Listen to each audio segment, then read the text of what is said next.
Welcome to another episode of Discovering the Book of Mormon through Science and Exploration. Today we're going to talk about the animals of the Book of Mormon and why they are so important when discovering where the Book of Mormon took place. When the Spanish arrived in Peru, they saw animals that they called sheep, goats, and pigs.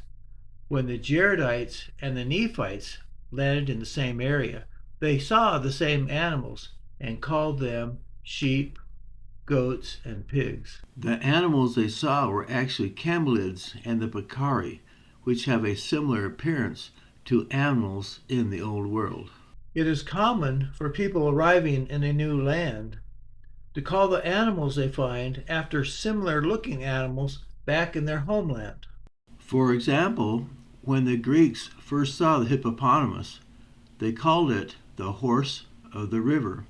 When the Romans first saw the elephants in 280 BC, they called it a cow. English settlers in North America incorrectly applied the Old World names robin, elk, and buffalo to animals of different species. Why is it so important that both the Spanish and the people of the Book of Mormon referred to domesticated animals in the New World?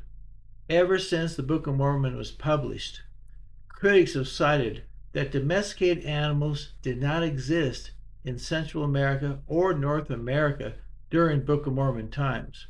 However, they did exist in Peru during those times. On the one hand, the only animals that were domesticated north of Panama before the arrival of the Spanish were ducks, turkeys, rabbits, and dogs for food. On the other hand, the Spanish found great herds of domesticated animals when they arrived in Peru. Once Nephi settled in the land of Nephi, he wrote that, quote, "We began to raise flocks and herds and animals of every kind," 2 Nephi 5:11.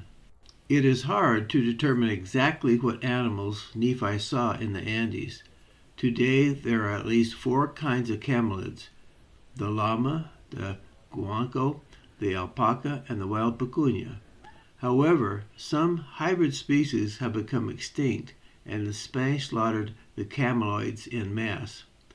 Undoubtedly, Joseph Smith had no idea of the animals or the advanced herdsmanship skills of the South Americans. Yet, the Book of Mormon's reference to shepherds and sheep is in complete harmony with ancient South America. The people of western South America maintained great herds of llamas, alpacas, and guanacos, and perhaps other animals that became extinct over time. What is clear is that the Andean people had an array of domesticated animals, which one Spanish conqueror described in the following account: "The lords of Cusco made many and great sacrifices. A large amount of livestock, of sheep and lambs, was sacrificed." The Spanish conquistadors described llamas and alpacas as rams, sheep, and lambs. One Spaniard wrote, "Eating those good rams that they found there, which were extraordinary and more flavorful than the excellent ones in Spain."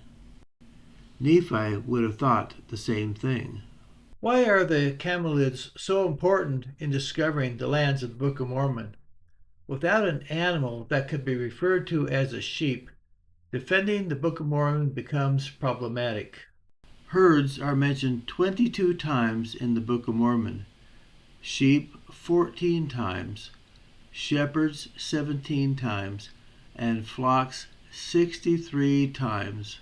Furthermore, without an animal that was called a sheep, many of the stories in the Book of Mormon make no sense, such as Ammon driving the flocks of King Lamoni to waters, Alma 17:27. The priests of Noah being scattered and slain as sheep having no shepherd, Alma 25:12. Or the Lord telling Nephites that they were his other sheep, 3 Nephi 15:21. Or dozens of other similar examples in the Book of Mormon. Alternatively, try picturing how ridiculous it would appear for Ammon to have driven a flock of rabbits or turkeys, as would have been the case in Mesoamerica or North America. The domesticated animals of Peru that the Spanish called sheep, goats, and horses are probably the domesticated animals the Jaredites referred to as their cattle.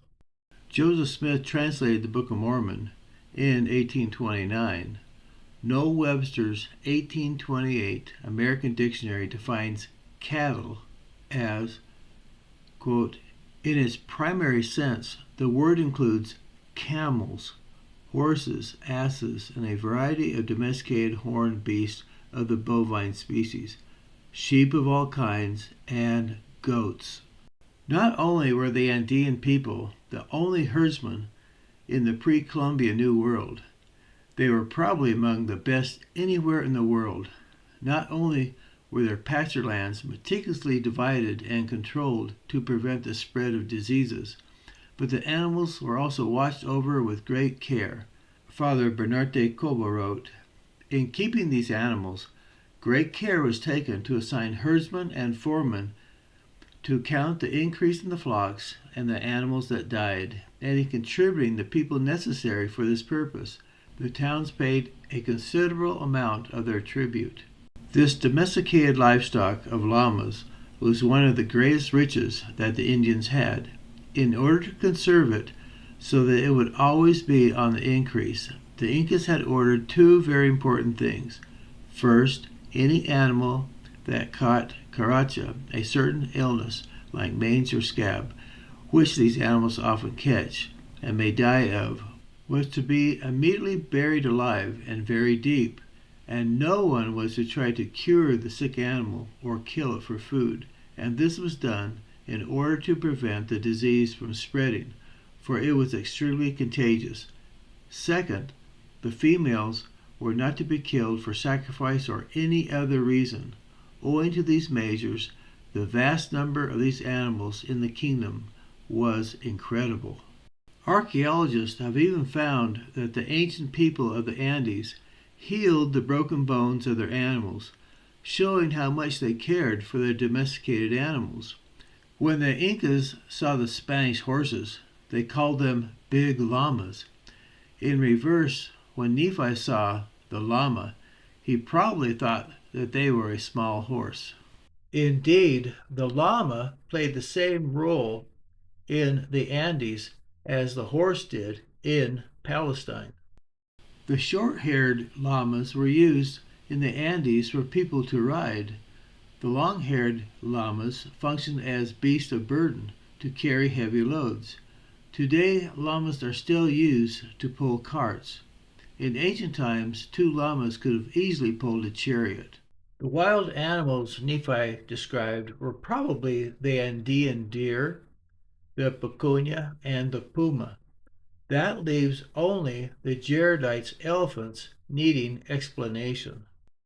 The Greek culture and its language were prevailing in the Mediterranean at the time Lehi left Jerusalem over 1,000 years before Moroni recorded the Book of Ether. Elephants were not seen in the Mediterranean until 280 BC. Prior to their arrival, the Greeks described any animal with a tusk as a type of elephant. Thus, the Greeks called boars elephants, which is likely what Moroni would have called the South American peccary.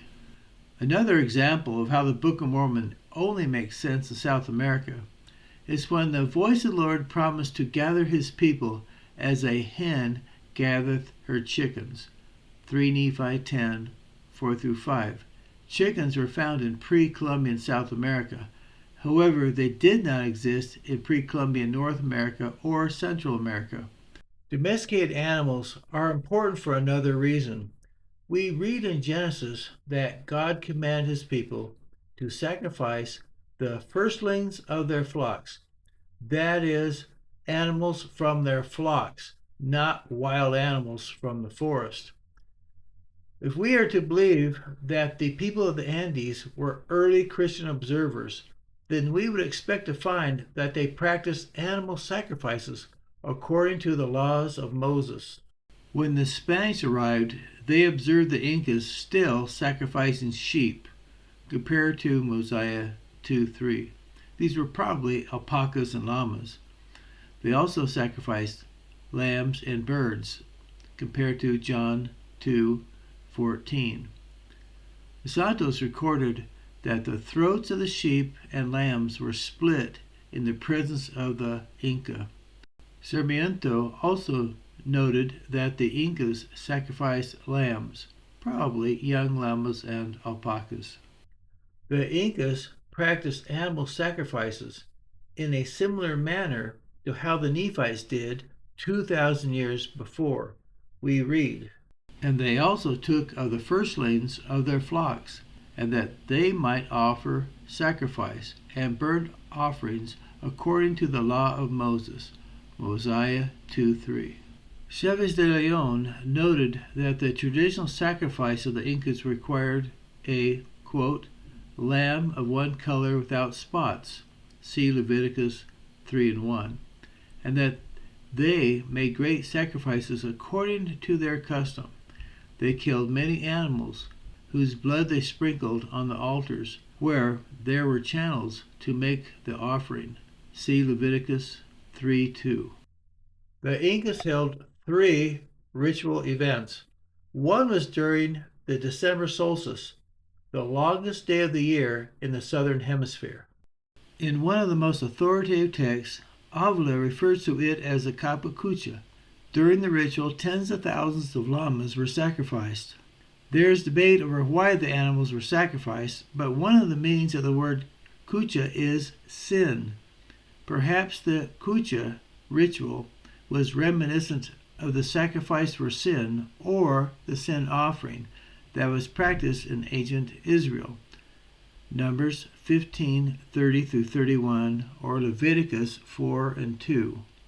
Clearly, the Nephites understood the sin offering and made sacrifices according to the law of Moses. The translator of the Book of Mormon, Joseph Smith, would have had no knowledge of the domesticated animals in Peru, the advanced herdmanship skills of the Peruvians, or how these animals were properly utilized for sacred ceremonies.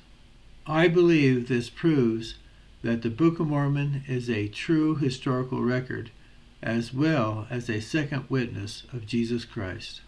Discover more about the Book of Mormon by subscribing to this channel, or you can visit our website, christinperu.com, where you can learn about our books and also about our annual tours to Peru.